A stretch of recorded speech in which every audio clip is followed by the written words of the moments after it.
starting off, just talking about your career as a football player. You didn't start out with football, so just kind of tell me that story of how Coach Guidey persuaded you to come on to play football. Yeah, man. So before it was more basketball focused for me. It's kind of a funny story. I did track as well. I really wanted my best friend to do track, Corbin. So shout out Corbin, man. I wanted him to do track with me, and he was like, "Okay, well, if you play football, I'll do track with you." And Coach Guidey had been in my ear since probably freshman year. So, I finally hit Coach Guidey up. We made that agreement, and he let me wear number 6 and got the locker next to Corbin. So I came out and played junior year. Talking about your season this year, not a bad season. You had over, I believe, 1,400 yards, 18 touchdowns. You led Division II and the MIAA in those categories. And then you guys also had a great season, co-MIAA champs. So just kind of talk about this season and what you guys were able to accomplish this year. So this season, really got to thank God for it because it all fell into place so perfect for me. Just bringing the right dudes in, the right coaches in as well. Shout out Coach Bain. He really used me in a way that I needed to be used with my skill set. So I wanted to just do whatever we could to win, and I think that we built that culture there and won a lot of games and did it the right way and brought a lot of guys together that didn't really know each other really well, and it was good, man. It was good. It was a lot of fun. And just talking about, your relationship with Zach, obviously that's got to be a pretty good relationship for you guys to have the chemistry on the field. So, just how did you guys really kind of build up that camaraderie in the offseason to get yourselves prepared for this year? Yeah, so Zach, he didn't get there until the summer, so we didn't have all spring to work with each other. And in the summer, he was running with the 2s and 3s, so I didn't get a whole lot of rep with him. And then fall camp, I ended up getting hurt, so I missed about 2 weeks of fall camp. So really, I didn't get a lot of chemistry in with him until game 1. And I think what really brought us together was just that competitive edge, and he really wanted to win just as bad as I wanted to win, and I think that meshed really well.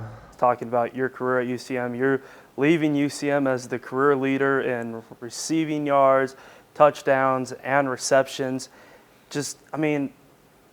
You wouldn't think someone who only started playing high school football his junior year would be able to have this type of accomplishment after his end of his career. Just what does that mean to you to kind of see your name cemented in that football history forever? Yeah, man, it's pretty surreal, honestly. Coming into UCM, and when I got there my freshman year, seeing the competition, I knew that was a goal. Like, I knew I'd have the opportunity to do those things, and just had to work really, really hard for it, and just be patient. I didn't touch the field for 3 years up there, so just a lot of hard work and a lot of patience. But man, just seeing it cemented in the history books, it's pretty surreal. And then this past season, you're AFCA All-American, AP All-American, D2 All-American. Just kind of talking about all the hard work you put in and seeing it pay off and seeing your name on that national stage as being one of the best wide receivers in all of Division II. Just how do you kind of bring all that in? Man, it's hard to bring in. I think I'm still bringing that in at this point. Like I said, the pieces just fell together really well for me. I worked hard for the opportunity, and I think the best thing that I did was preparing myself for that opportunity. So I was able to take advantage of it. Every time I would come home, I would get the work in with my trainer, General Lee. So shout out him, man. He's a great dude. He helped me a lot, helped me grow as a man as well. But every time I would come home and every time I was up there, I just took advantage of every rep that I got and every opportunity that I got. And like I said, it just fell in place pretty well for me. How has your family been so supportive, and even the community of Carthage as well, just supporting you through this entire over the years? Yeah, so I would say my family and my wife and her family, I would say that's my rock for sure. They've been going to the game since freshman year whenever I was a red shirt. So they've been showing love ever since I got to UCM and just supporting my dreams and giving me confidence, knowing that I could do it and if I continued to work hard, and came through. So, not many college players are married. So, talking about that, how has she really been your rock through this entire process, and just kind of being the person that's always been your biggest supporter over the years? Yeah, so Ava's definitely been my #1 supporter, and she would call me out too. She's not afraid to call me out. So anytime I was slacking, man, she was right there to pull me back in and just put me on the right path and allow me to navigate a lot of stuff in my life. So, man, she's been incredible for me.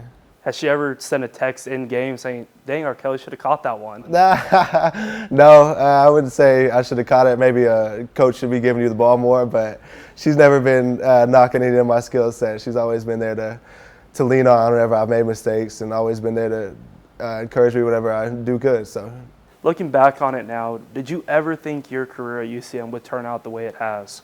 Looking back on it, freshman year, I set the goals. You set goals. You want to make history. You want to be in the history book. You want to win games. But, I mean, freshman year, like I said, I didn't play for about 3 years. So there was a lot of time period that I was questioning if this really was for me, if I was good enough to do it. And I just kept that faith and kept working hard. And I can't say that I expected it, but I hoped for it, for sure.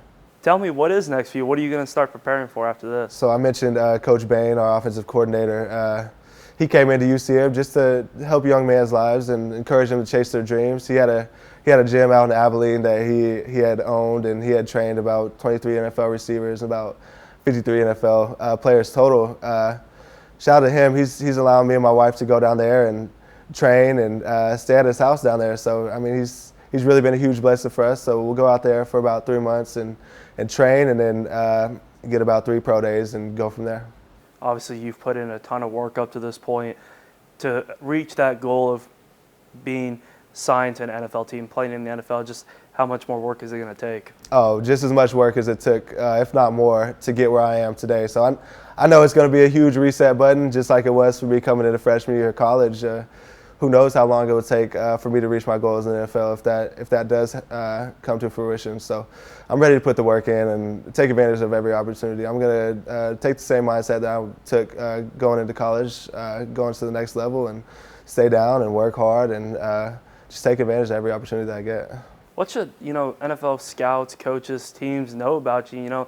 Not just the player you are on the field, but just the type of person and leader you are off the field and in the locker room. Yeah, I think that's huge for my resume, just the type of person that I am. I think being a captain for 2 years was big, and just being a leader and some foundation of what we did this year at UCM, going 11-2 and bringing a lot of guys up with me. I think that was huge, for sure. Looking back on it all, when you first started realizing you were going to play football there your junior year, did you think a kid from a small town like Carthage would be at this point in time being rated as one of the best wideouts in the country? Man, looking back on it, going into my junior year, in my first year playing, didn't really know how good I was until it was really the Webb City game. Made some plays, coach started trusting in me more, and then people watch my skill set. People have been watching football for a long time. They encouraged me, you can really do it. You can go far with this. So, I've been leaning on those words for a while. Just, you can do it. You can go far with this. And just having faith in that ever since my junior year, taking advantage and just putting a lot of work in. What's your biggest message to that kid that's about to enter his junior year and about to play his first year of high school football? I would say, man, just give it all that you have and be patient with yourself, and don't be afraid to fail, because you're going to fail. And that's the quickest way to learn. So if you fail, don't worry about what the people think about you. Just continue to work hard, continue to fail more. Like, encourage yourself to fail so you can learn and just grow, and be patient with yourself. What's your message to, those kids that, come from the small towns like Carthage, Webb City and whatnot, and just being able to have the type of career that you did and say, like, hey, you know what, it is possible for you to do great things even though you come from a small town? Yeah, I would tell a kid from a small town, like you said, it is possible for you to do it, but it's going to take a lot of work. A lot of small town kids get overlooked, so you're going to work probably twice as hard as these other kids, so I would say you can do it, man. Just be ready to put the work in. And then you're talking about a former teammate of yours that played at Missouri Southern for about as long as you did, Colton.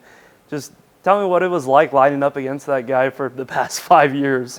Yeah, lining up against Colton was trouble, man. He's crazy. He's a hard worker. I got mad respect for Colton.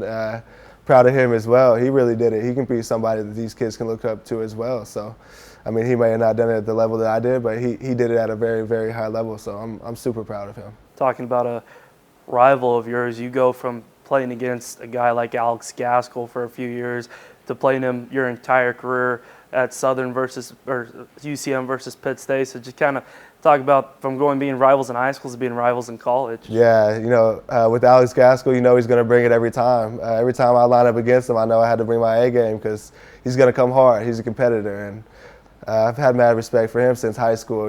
He's always played hard. He's always balled out. He's always had fun with the game. I'll say that. He always has fun playing football. I love to see that. Being at this point in time, who has been your biggest inspiration and just someone that really showed you that you have what it takes to play at this high of a level? I could fall back. Probably my grandpa has been a huge inspiration for me since the first time as a young kid playing sports. He's always encouraged me and coached me up and told me I could do it.